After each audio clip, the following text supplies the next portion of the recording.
Logan the Layman Critic here.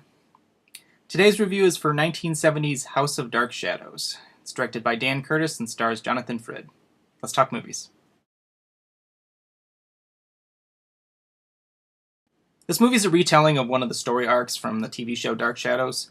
Barnabas Collins is a vampire that's accidentally freed from his tomb. He settles in with his descendants, claiming to be a distant cousin from England.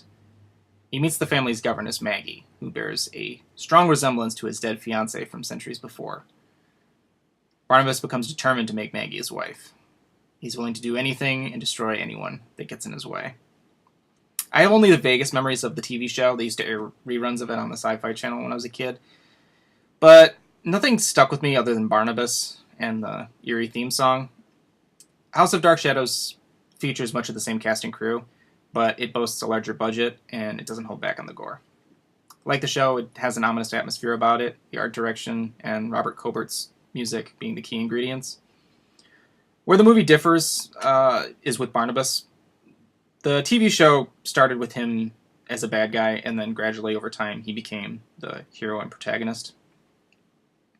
He's pure villain in this, though he is sympathetic. Jonathan Frid saved the TV show from cancellation, and he saves this movie. I didn't consider the characters to be all that interesting other than Barnabas. Dr. Hoffman and Carolyn both had promise, but they aren't given enough time to develop, unfortunately. Something that I found jarring with the movie was with some of the editing. You'd have a scene with music, and then the score would abruptly cut off when it went into another scene. This happens multiple times in the movie.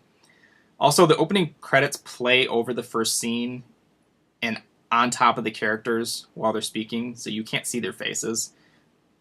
I don't know who's responsible for that, but someone definitely dropped the ball.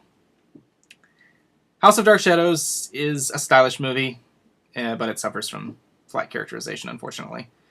If you've ever been interested in the show, this movie would probably be a good introduction, and if you don't want to spend time and money on episodes, this is a good streamlining of the plot.